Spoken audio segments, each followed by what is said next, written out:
Welcome to the Killer Author Club. 3 best-selling authors talking about killing, of the fictional kind, with the best thriller and suspense authors in the business.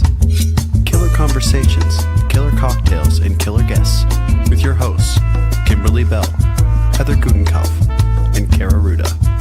This is the Killer Author Club. Welcome to the Killer Author Club, where the murders are fictional, the friendships are deadly, and apparently you can't get enough of us. August means one thing around here. The greatest hits, the episodes you watch twice, the guests you're still thinking about. All month long, we're bringing back our highest watched episodes. So if you missed them the first time, you're out of excuses. And if you didn't miss them, watch them again. Trust us, you'll catch something you missed.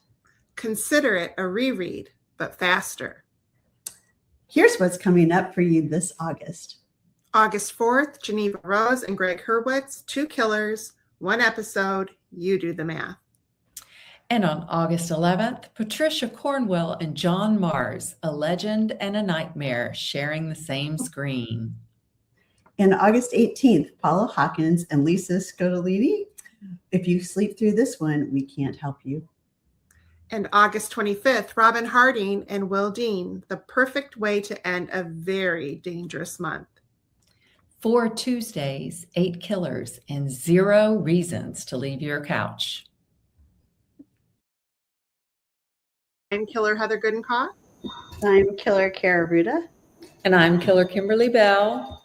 And tonight we have Killer Gregg Hurwitz here with us to talk about Nemesis and answer every burning question we have. So we have tons to talk about with all the usual killer fun. So Kara, can you please introduce our special guest?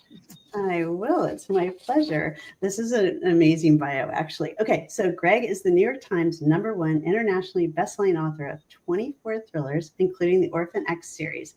His novels have won numerous literary awards and have been published in 33 languages. Gregg currently serves as a co-president of the International Thriller Writers. Additionally, he's written screenplays and television scripts for many of the major studios and networks, comics for AWA, including the critically acclaimed anthology New Think, DC, and Marvel, and poetry. Currently, Gregg is actively working against polarization in politics and culture. To that end, he's penned the op-eds for the Wall Street Journal and The Guardian, The Bulwark, and others, and has produced several hundred commercials and creative content, which have gotten several hundred million views on digital TV platforms. He also helped write the opening ceremony of the 2022 World Cup.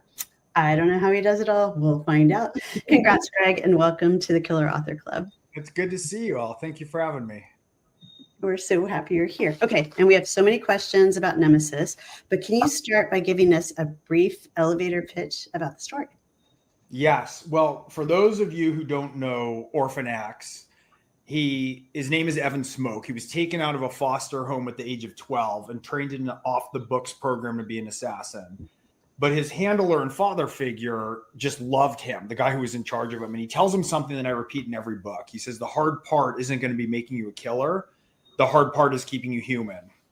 And really what the books are about is this guy who's a black and white, hardcore assassin who lives by the 10 Assassins commandments, slowly learning to speak the strange language of intimacy, which is something he was never taught. He wants to be a real human. And Nemesis, for the first time, has him up against one of his only friends in the world who he has made. He has a code that is absolute. It's contained by the 10 Assassins commandments, and this friend of his has crossed it. And so for the first time in this process of trying to become more human, he's up against this incredibly personal stake. So he's going, his best friend has crossed one of his key lines. He supplied weapons to people who he thinks he used to kill other people. And Evan is sort of relentlessly moving towards him, but there's all this sticky, messy human emotion that's between them. And so it makes this case incredibly personal. And it's the first time that he's really conflicted over things on a personal psychological level. Yeah, and we loved it. And we're going to get to all the details, or as many as we can without spoilers. But first, you guys start asking questions in the comments, please. And we also have to take time to talk about this episode's special drink. Kimberly. That's right. The killers love our cocktails and mocktails and to waters. So every episode, we ask our killer guests to come equipped with their favorite. And Killer Gregg has chosen a whiskey sour as his special drink tonight. Gregg, do you want to tell us why? Well, a whiskey sour. So first of all, in most mixed drinks, you don't ever want to waste a really fine whiskey because it's just sugar. And so it's sort of savagery to mix it up with something. But a whiskey sour is still booze forward enough that you can really get the character of the drink. I really like Buffalo Trace a lot. It's the same distillery that does Blanton's, which for me is the gold standard. It's the original single barrel bourbon. And I make a whiskey sour from scratch. I have my recipes on these Evan Smoke recipe cards, which Oh my gosh, that's awesome. I have a pretty good bar downstairs, which is called Smoke Barrel, named after Evan Smoke. And what I like a lot about a whiskey sour is you have to squeeze the lemon juice fresh. You have an egg white in there, which gives it a good froth. I shake the dirt out of it. I always like a glass, martini glass, which I frost in a freezer. It's got a little bit of simple syrup, though I tend to go lighter because bourbon's already got that really sweet rounded edge. Meyer lemon is the key for the fresh squeezed lemon. You do a half of an orange wheel. You can do a maraschino cherry if you want. I don't always love adding that. And then I do a couple things that are kind of key, which is I add a tiny splash of bourbon vanilla extract. And then what I do is I dust the top with a little bit of cinnamon, straight cinnamon, so that the bite, which sits kind of beautifully, it rests on top of the kind of egg white froth. And that bitterness and the bite of the cinnamon goes well with the sort of sugared roundedness of the cocktail, but it also gives you a bite with it also. And so that's my favorite kind of combination. It's a great cocktail to make from scratch. And next time I want a cocktail, I'm coming to your house. You guys are all welcome. Come over. In a past life? Huh? No, but I'll tell you, my wife is an exceptional cook. And I can't do anything. Like my skills atrophied after toast and cereal, and she can cook almost anything. And so at some point I just realized, I really like booze to begin with. Novelist, of course, I drink a certain amount. And so I started to just make drinks more and more elaborately for her and for guests. And so I have a pretty good repertoire. I really, really enjoy it a lot. And Evan Smoke, which those of you who read the Orphan X books know, he's a connoisseur. He drinks the world's finest vodkas. And so even though my personal drink started with bourbon, if I write about his vodkas, sometimes the sales go up. So these companies send me like the world's best vodkas from all around the world, and they'll be like engraved to him. It's the best. So I'm going to upgrade this in the next books. I'm going to start having him in like a Bentley. I'm just going to see how far I can push the product placement to just get free smart. Sounds like a good plan to me. Sounds so good. Sounds so good. But tonight we're here to talk all about Nemesis, and the praise for the book is beyond glowing. Red Carpet Crash says Evan Smoke is a weapon of mass entertainment. Action never stops. And Kirkus Reviews says Hurwitz snappy dialogue, propulsive prose, and larger-than-life characters consistently delight. The Orphan X world thrillingly expands with another wildly inventive episode. That's great. I mean, Kirkus, that's glowing. Yeah. Thank you. Gregg, obviously you are a killer of not only style and skill, but also great endurance. And now we need to know the answer to this killer question. Where do you kill? Where do I kill? Where do you kill? Killing on the page? I can kill anywhere, ladies. I mean, so I'll tell you a story from early in my career. I was pretty fortunate. I had some luck early and published young, and I was kind of a baby writer, and I was at an event, and James Patterson was there, and he had flown in. It was in Orange County. It was Men of Mystery. Do you remember that? Oh, yeah. They still have that. They still have that. And he was the keynote. And I went up to him. I said, oh, you flew in this morning from, it was New York or Florida. I can't remember. I said, did you ride on the plane? And he said, always. He said, don't you ride on the plane? I said, no, I need my desk and I need my office and I need my thesaurus and I need all this stuff. And he just looked at me and he said, learn. Yeah. And I was like, okay, if James Patterson is telling me something, I better pay attention. And so I started to work on my flexibility of being able to kill, not just in my office here, but on airplanes, in Ubers, on book tour. One time I finished a script that I was on deadline for in the passenger seat while my wife was driving a school field trip to a museum. And I kind of figured out the ability to kill everywhere, not unlike Orphan X. I love it. And great tie into the book. Perfect answer. Love it. Love it. Love it. And so let's talk about Evan, because he's really a fan favorite. How did this character evolve in Nemesis? And what would you say, like, the new dimensions can readers expect from him in this latest installment? Well, this is the most growth. This is a huge turning point in the series. You can read any of the books. I mean, I definitely position them where each of the books is a onboarding point for anybody. All the stories hold together. But if you've been following him throughout, this is a really big acceleration because it's the first time he's up against somebody who he really loves. And this is a kid who didn't have anybody. Like, part of the Orphan program is he's raised in a silo. He's raised like off the map, off the radar, and he has one-on-one training with people who, you know, have practiced drown proofing and sniping and hand-to-hand combat and demolition breaching and foreign languages. So he's had this very solitary existence. But in this, as I mentioned in the introduction, is he's up against Tommy Stojak, who's the first person who really is someone who's watched his 6 o'clock. He supplies him his weapons. He supplies him his ordnance.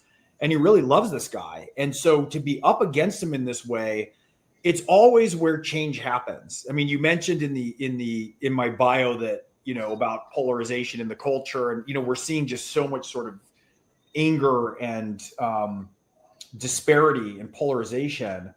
And I've noticed consistently that the one thing that really makes people change their frame, whether it is partisan or ideological or even a code like Evan's code, it's always through the personal.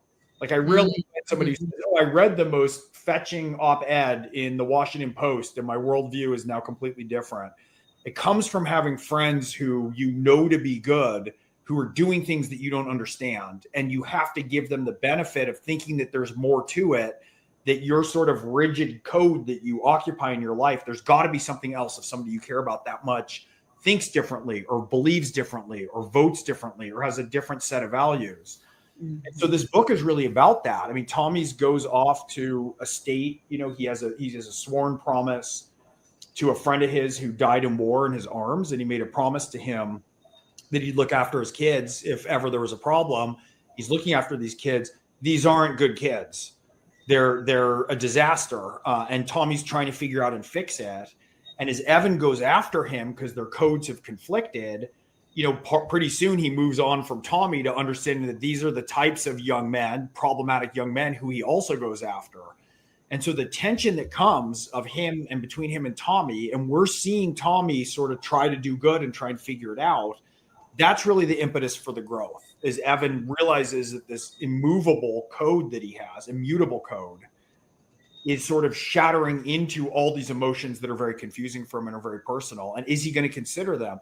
And I'll tell you, it's the first time there's sections of this book where I think readers will be surprised to find they're almost rooting against Evan. Like, he's such a relentless force of nature, and he's bringing, so you have the collision of these two codes together. And, you know, the ending of the book is pretty shocking. It sort of shatters Evan open into a whole new world. And after this book, nothing about him and about the kinds of missions he conducts and how he approaches the world is going to be the same again. Yeah, and you really feel that in the book with Evan, the push-pull between, like, his emotions and what he thinks that he needs to be doing, right? So Edie asked a question. I hope I'm saying that right, Edie. Do you think killers, assassins actually do have codes of conduct? Yeah, absolutely. They just might not be codes. I mean, any good one will. Anyone has to have a set of ethics around their trade or profession. So some killers take any job for money. Some people won't kill kids. Some people kill only in the service of, you know, certain types of jobs. And we can see this. There was that wonderful remake of the Day of the Jackal. I don't know if anybody saw it with Eddie Redmayne. The original Forsyth is spectacular. But there has to be a very strict ethic to any craft that's done. And the more meticulous and dangerous, the more it is. It's why there's such strong military codes. Mm-hmm. And when you're in these characters, you're writing so many other projects as well. Are these folks in your head all the time, or can you put them away for a little bit and then come back to them? I could put them away. I figured they were with you. Can you guys put them away? I can't put them away. Yeah. And not when I'm writing a series, they're with me. But if it's finished, I can put them on the shelf for a while. Yeah, I mean, that's one of the challenges is like sort of turning off the story engine. And so a lot of the best ideas I get is trying to fall asleep at night, or when I'm working out, or when I'm in the shower, or when I'm going hiking with the dogs. They're always sort of there. And so, it's definitely is a call to make sure that my characters and the stories are definitely ones that I'm maximally engaged with, because I spend more waking hours with Evan Smoke and Josephine and Tommy Stojak than I do with my family. Right. The bulk of what I do in my waking hours is spend time. So, I have to make sure it's really characters that I can find compelling. Yeah. And then when you do, we all do too. And a question really quick, I think you answered this, but can you jump into this book, or do you need to read the other books first? You can jump in with this one. And if you like it, you can go back. But I make sure that everyone's feet are on the ground very cleanly in each book. And I have new and bigger readers with each one, so it kind of proves the case. And then people go back and start over from the beginning often if they like them. Which is nice. And I like this question from Renee. What type of dogs do you have? As in the book, Josephine is Evan's, she's sort of his charge. She's a 17-year-old hacker, and she's a prodigy. And he got stuck with her, and they've become almost like family. It's a very important relationship. And at one point, he rescues a Rhodesian Ridgeback from a dog fighting ring, and he gives it to Joey. And Joey is afraid to name the dog because she's very vulnerable, but she's got a lot of armor on, and she fears if she ever names the dog that she'll grow too attached. So she just names him Dog the dog. But of course, she winds up falling completely in love with Dog the dog. And he's a Rhodesian Ridgeback, and I love Rhodesian Ridgebacks. So we have 3 of them, and then I have a little mutt that looks like Benji who thinks she's a Rhodesian Ridgeback and masquerades as such. But they're big dogs. I mean, I have a 125 pounder, 110 pounder, and a 90 pounder. And they're active too, right? You have to walk them a lot. If you don't know the breed, when people come over, they think they're trying to kill each other, but they're just wrestling. But they'll like knock over tables, and I mean, like they really fight. They were bred to be lion hunters in Africa. Yeah. Right. Great breeding, but they're the best dogs you can imagine. But yeah, our house is like Jurassic Park. It's just ridiculous. It's awesome. I love it. And speaking of Joey, Evan really feels the need to protect her. What is it about her that makes him step away from, that armor that he has put up in order to really look after her? What do you think that is? God, Joey's just so great. So I introduced Joey in the 3rd book in the series. It's called Nemesis. And Evan is on a mission, and he gets stuck with this kid. She's then 16, and she's a sort of genius hacker. And the first thing she does is try and beat him up because she thinks she's coming for him. She's very tough. She was in the program also, but she was washed out of the program. And she's very resilient and very tough and pretty brilliant, and she's witty. And part of what happened was the dynamic between her and Evan brought up so much humanity in Evan. She was like this light that shines across all the facets of him, because he's a pretty stoic character. He doesn't talk a lot. And at the end of Hellbent, you can see the exact scene. I was planning to kill her at the end of Hellbent. And I got to that scene, and I just couldn't. Like, there was so much richness in the relationship between this 16-year-old kid who's like a sort of reject of the system. She's a reject of the orphan program. She's a total genius. Josephine Morales, she goes by Joey. And with Evan, their dynamic was so powerful, and it was so humanizing for him. And I think part of what it is she's so tough, but she's got this just pot of roiling emotion beneath her. And it's right beneath the surface. And so she's super vulnerable, but she's super angry. And so like having Evan, who's, in his, call it mid to late 30s, it's not really specified, who has this very clean OCD. He verges on OCD, clean antiseptic existence, right? He never gets involved with the mess of intimacy.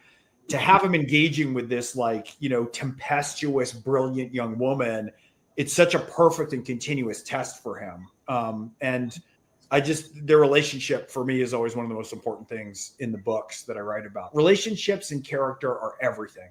Character is everything, you know, and it's obvious, you know, if I asked you guys what your favorite James Bond action sequence is, you'd probably pause and think for a moment, but we all immediately know how he takes his martini. So those draws back to characters, and then characters in relationship. What's James Bond's relationship with Moneypenny, right? It evokes something right away. And those are always the things we come back to spend time with people. And so Joey's a very big part of that for me in the series. I think she's probably the number 2 over the course of the whole series. I'm very glad I didn't kill her. I'm glad you didn't kill her too. That's what I think. I'm like, oh, I know, seriously. That's terrible. We have 2 fabulous new releases we want to celebrate tonight. First up, 10 Seconds by Robert Gold, a pulse-racing novel about a missing journalist full of jaw-dropping twists that will have you constantly wondering what will happen next. Perfect for fans of The Housemaid and Nicole Trope. We've also got Time to Burn by Ellery Lloyd. In a near future where the ultra-rich can afford time travel, a passenger vanishes after being sent back to experience the Blitz in 1941 London, and a filmmaker realizes the past is being manipulated. Robert is giving away 3 copies of 10 Seconds to readers in the US or Canada, and Ellery is giving away 5 copies of Time to Burn to US readers only. Comment if you want in, and be sure to let us know where you're from. And Gregg, we have some really good news for you. You survived the Killer Author Club. Congratulations. We have this lovely badge for you. You can print it out. We'll send it to you. You can print it out, put it on the wall with all your other accolades. But thank you. Thank you so much for being here with us tonight. Can you tell us where readers can best get a hold of you, where they can find you? Yeah. Okay. Where can you find me? I'm on Twitter. I'm on Facebook. I think I have YouTube. I'm at gregghurwitz.net, not .com. .com, you'll find a guy who collects Scrimshaw. But if you go to gregghurwitz.net, you can find me. And, you know, Instagram, the usual suspects. Now, while you're binging your way through August, we are not leaving you empty-handed. All month long, we have giveaways running in the Clubhouse, that's our Facebook group, and over on Instagram. Books, signed copies, killer surprises, the kind of thing that makes your TBR pile a little more dangerous. If you're not already in the Clubhouse, get in there. Links are at killerauthorclub.com. Join the Facebook group, follow us on Instagram, show up and win things. We're watching the comments. We always are.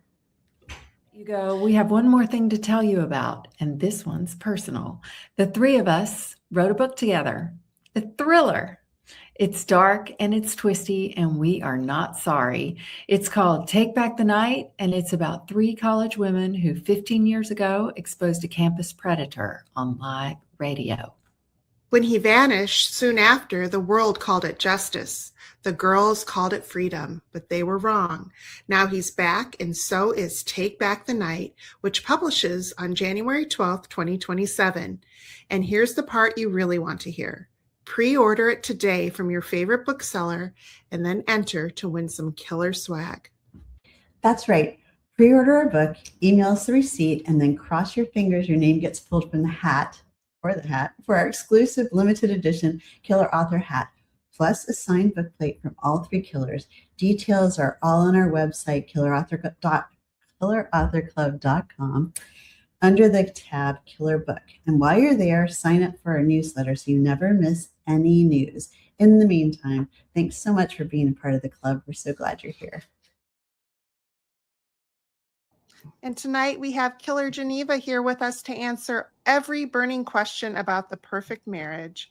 As I think you can guess, the marriage is not so very perfect, but we have tons to talk about along the way, along with the usual killer fun. So speaking of some fun, how about some killer fun in your inbox? The Killer's newsletter is chock full of killer bookish news. We only send it out once a month. No spam, we promise. So sign up today at killerauthorclub.com. Right. Geneva Rose is the New York Times bestselling author of several novels, including the multi-million dollar, I don't know about that, bestseller, I hope so, bestseller, The Perfect Marriage. Her work has been translated into more than 24 languages and optioned for film and TV. She lives in Wisconsin with her husband, Drew, and her English bulldogs, Winston and Phyllis. Geneva, congratulations on everything and welcome to the Killer Author Club. Thank you so much, and thank you for having me. We're very happy to have you, as you can tell. And we have so many questions about The Perfect Marriage, but can you start by giving us the elevator pitch for the book? I'm going to hold it up. Yes. The Perfect Marriage. It's about Sarah Morgan, a top criminal defense attorney who faces her most challenging case when she vows to defend her husband, a man accused of murdering his mistress. Juicy.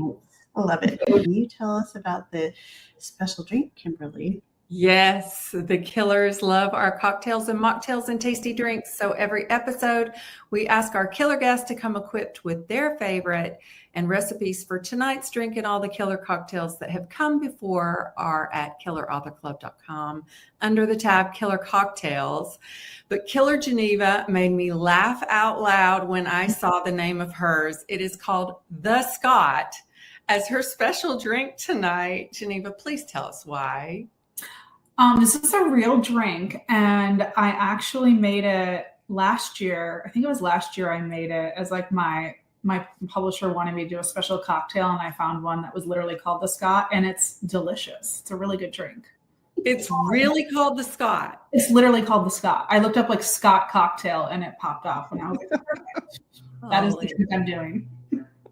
Well, if you guys don't know who Scott is, you definitely need to go to Geneva's TikTok or Instagram or any of her socials, and you will figure it out. And or maybe we can talk about it in the after show for I the, think we the will, podcast. for sure. Yeah, that would be fun. But tonight we're here to talk about The Perfect Marriage, and here are some comments from enthusiastic readers.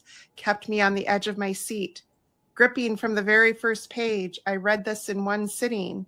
I can count on one hand the number of books I've read in a single sitting.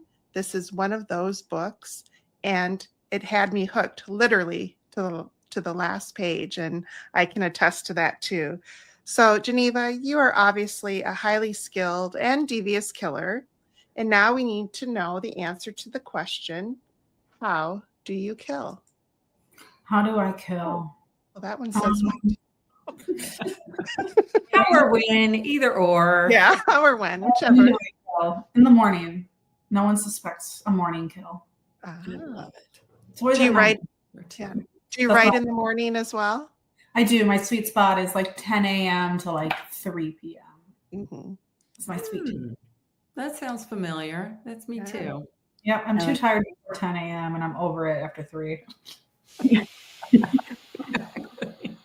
So this is a really special book for you because it's being reissued. So tell us, of course, without any spoilers, what kind of journey has this book been on, and what kinds of changes have you made along the way? I mean, how fun for an author to be able to take something that they've created and then just reintroduce it to the world. Tell us about it. Yeah. So in my original contract with my first publisher, that shall not be named because I despise them.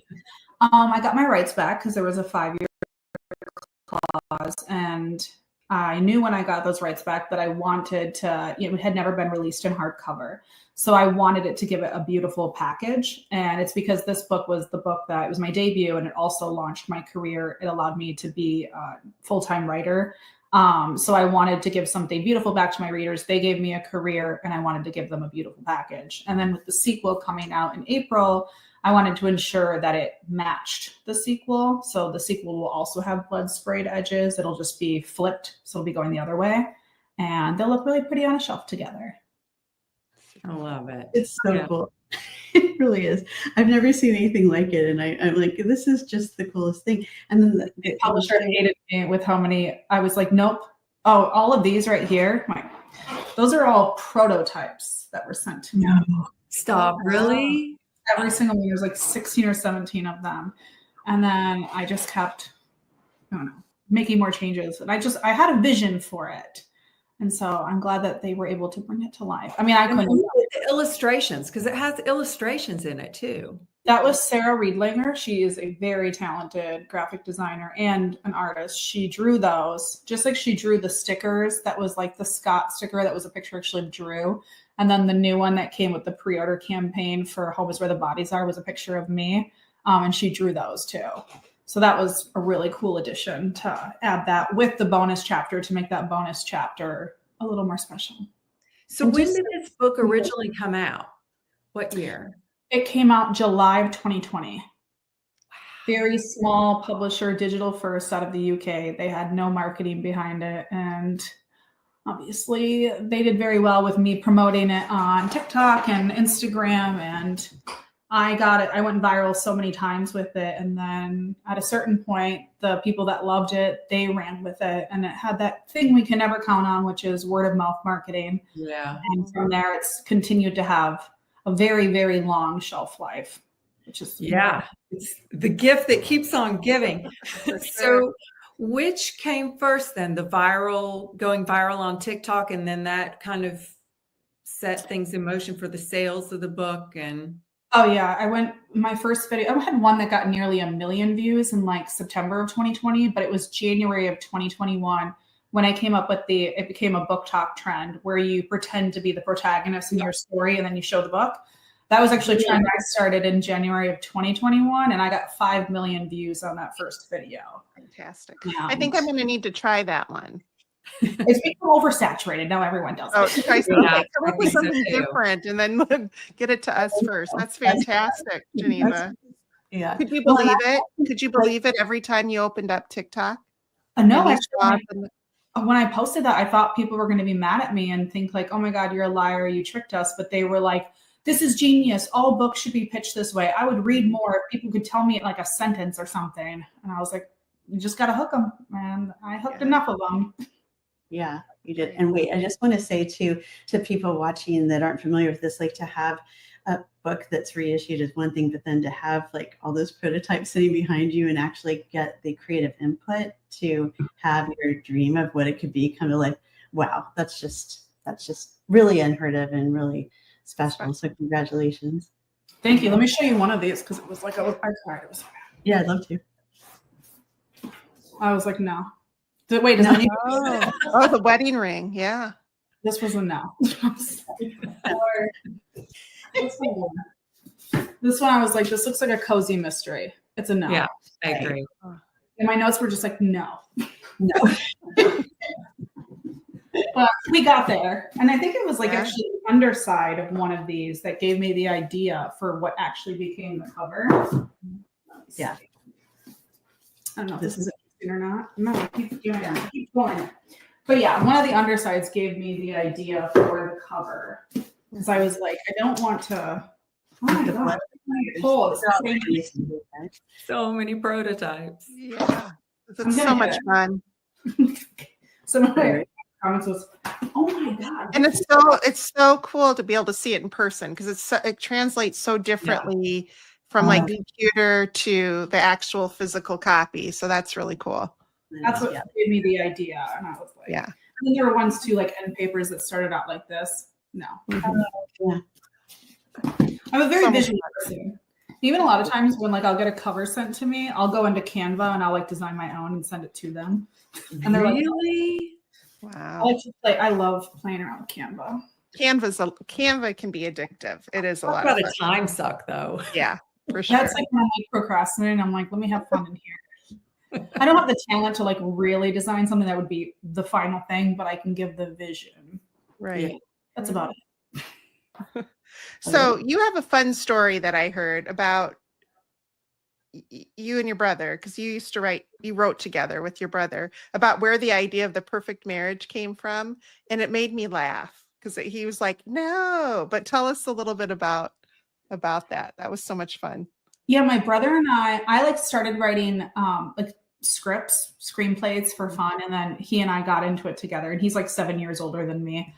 And we started writing scripts together, and we started just doing comedy scripts, but I really wanted to write a thriller. So when people were like, how did this idea come to you? And I literally, it popped in my head when we were brainstorming, and I was just like, I think at the time the name was Rachel Sanford, and I was like, Rachel Sanford, top criminal defense attorney, and that little tagline. And then he's like, pretty sure that's The Fugitive. And I was like, is it? And he's like, yeah, that's The Fugitive. And I was like, okay. I wrote it down in a notebook. We didn't write it as a script, and I'd always wanted to write a book. I kept trying to write a book over the years, never making it past page 80. And then after I'd finished my first book, which was The Girl I Was, which was a speculative fiction that I wrote for myself, I wanted to write a thriller because it was my favorite genre to read. So I went back to that idea of Sarah Morgan, or it was Rachel Sanford, was stuck in my head. And I was like, oh, but it's The Fugitive. I can't write it. So then I was like, I've never seen The Fugitive. I have to watch this movie. So I went to Family Video. I rented it, brought it home. The disc would not work. It was too scratched. So then I had to rent it, pay like $5. And I rented the movie. I watched it. And then I called my brother up and I was like, the idea I had like 8 years ago is not actually The Fugitive. And he's like, it's not. And I'm like, no. And he's like, huh. And now to this day, he's like, well, if you would have wrote it earlier, it might not have been as good. So actually, you owe your career to me. You gotta love brothers. Yeah. That's great. I love it. Well, I feel like we need to talk also about your other partner in crime, Drew, past tense draw. Anybody who's on your TikTok or Instagram or Facebook, I feel like we get to know you both as a couple.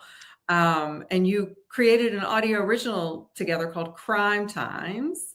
Mm-hmm. Are you guys going to do any more collaborations together?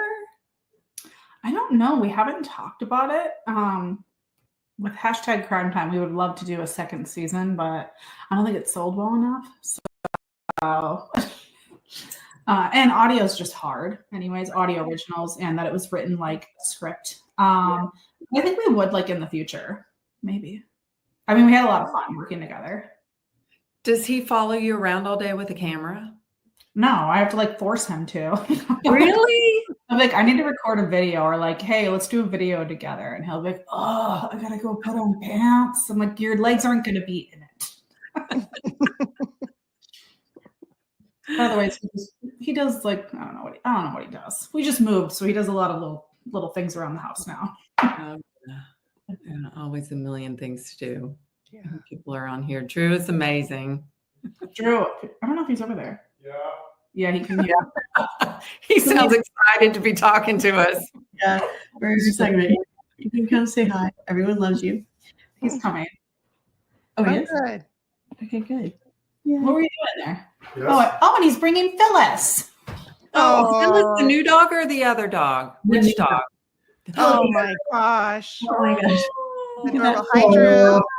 Hello. Oh my gosh. What a beauty. Oh. Thank you for making a cameo. We love it. Yeah. It's so fun. Okay, you guys, should we talk about the story of the perfect marriage a little bit? Yeah. Okay. So Sarah is a smart, fierce attorney who is met with the unimaginable. She's representing her husband for the murder of his mistress. So you kind of talked about where the idea came from, but when you finally got to sit down and start writing it, your brother said, okay, fine, it's not putative. Like, where did you get the idea? And are you a pantser or a plotter, or how did this all come about? I'm a little bit of both. I will either outline the whole story, but it'll be very bare bones, or I'll outline like half the story. And that allows it, like the story to breathe, to characters to breathe. Because I remember with this one, I actually wrote a lot of this during like the first 50,000 words during NaNoWriMo, which I know NaNoWriMo is not it anymore. Very disappointing.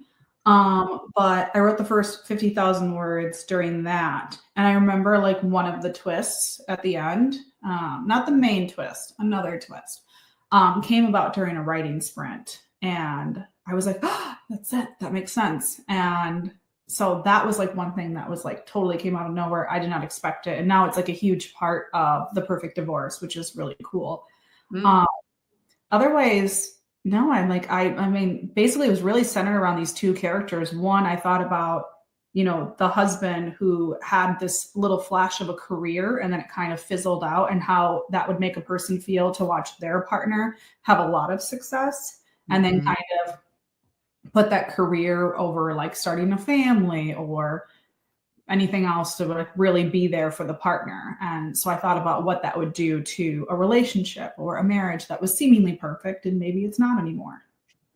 Yeah. Yeah, So good. it was brilliant.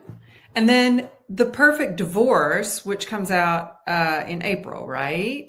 That Yes. picks up where this story leaves off. It picks up 1 year after the story leaves off, and the new couple, I'm going to do spoiler free for anyone that has not read The Perfect Marriage, which you can read The Perfect Divorce as a standalone, but it will spoil The Perfect Marriage. But it's 1 year later, the new couple, they find out that one of them has had a one-night stand. And so one of them immediately files for divorce. But in the midst of them filing for divorce, the one-night stand goes missing. And so now the two of them, as this cat and mouse game against each other, wondering if they're turning on one another, if they're setting one another up. And then in the midst of that, the Kelly Summers case, which is what Adam Morgan was accused, that was the mistress he was accused of murdering in the first book, The Perfect Marriage, has been reopened. And yeah, multiple points of view, and it's a lot. Yes. And then we'll have the sprayed edges the other way. I have arms. I don't have the Let's see. That's Love it. Yeah. Great. so yours, not mine. Yeah. Sisters. Now, will there be a third installment in the series, like The Perfect Remarriage, or will there be any, or is it kind of get tidied up? I would just tell readers to read my acknowledgments in this one. I always tell readers, my acknowledgments are a lot of fun, so read them. I share secrets in them to make sure you read them. Sure. So how hard was it, though, writing a sequel to a book that has been like this runaway train? Did you feel the pressure to like make everybody happy, get it right? How do you deal with that? It was extremely difficult, and it kind of reminded me of when I started writing my first book, where I, like, all the times I attempted, like the first book, second book, even the book I actually did finish, and where I realized I was in my own head. And I started writing The Perfect Divorce, and I was like 18,000 words in, and I just stopped. And usually when I stop writing, like people always like, it's writer's block. And I think of writer's block as subconsciously, there's something wrong with your story. So I did all of my tricks and little trade that I do to get through a writer's block, which is talking to my husband about it, talking it out with myself, going for a walk, going for a drive, and then, or rereading it and reworking it. And I usually could always figure it out, but I couldn't. And I actually sequestered myself to a hotel in Fond du Lac, Wisconsin for 5 days because I was on deadline and I had stopped, and I had like a few months to finish this book. And I knew I wanted a lot of time after the first draft. And once I got there, and it was like the first day, I kind of reworked everything. I kept reworking it. And then I realized, no, wait, this is good. It's me in my own head, because I felt so much pressure for it to be, you get the sequel curse, or it's not as good as The Perfect Marriage, or, they should have never even done a sequel. And so I put a lot of pressure, but early reviews have been very good, where a lot of people have said this is better than The Perfect Marriage. Oh, wow. That's amazing. Wonderful. I'm like, how insulting to The Perfect Marriage. Yeah. Equally is good. How about that? Yeah. Well, a little holiday elf told us that you are publishing a post-apocalyptic romance coming out in the fall of 2025, and a horror book coming out in the fall of 2026. That's correct. How hard is it to hop genres? And how much do you write? Like, how fast do you write? Oh my God, I almost killed myself writing those books. Actually, one of them I haven't written yet. I have not written the horror yet. You better get to work. I wrote like the first, because it was originally a novella that's being expanded in, which is going to be so different than the novella. The novella was never released. I never did anything with it. So I don't have to write a full book. Right. That's not due till summer of 2025. So I've got time. Yeah. What was it? Oh, how does it feel to like jump different genres? Yeah. I really liked, the post-apocalyptic one, which I just finished copy edits on it today, is like horror, thriller, romance, action. It's unhinged is what I call it. But like that book, I loved writing because it felt like there were no rules, and I could get into the different genres I've written in, because I've written Romance, I have the speculative fiction novel coming out. It's a re-release in hardcover in July of 2025. So it was like that type of stuff, the humor, the heart that was in that book. The thrills of like The Perfect Marriage, and like I bent a little bit into horror, and some of I think thrillers and horror can be very close depending on the type of horror. So I like switching the genres. I think it's fun, but like thrillers are my bread and butter. And when I can kind of make a genre almost like a thriller and do some other ones in there, that's fun too. Yeah, that's amazing. Yes. So, and obviously the Killers, we love to read, and the Killer Author Club is the place to share the love for fabulous books. So please post pictures, write reviews, ask for recommendations, and give yours. We love it when our TBR cups runneth over, which is why we want to ask Jeneva, what are you reading right now? I just finished Hank Philippi Ryan's All This Could Be Yours, which is not going to be out for a while. So sorry. But it was fantastic, so add it to your list. And now I'm reading Sarah Peckinham's The Lockdown. Oh my God, I don't know how to pronounce her last name. Did I pronounce that right? Is it Peckinham? Peckinham. The Lockdown. Oh, And for that. or The Locked Ward. Drew just brought it to me and held it out.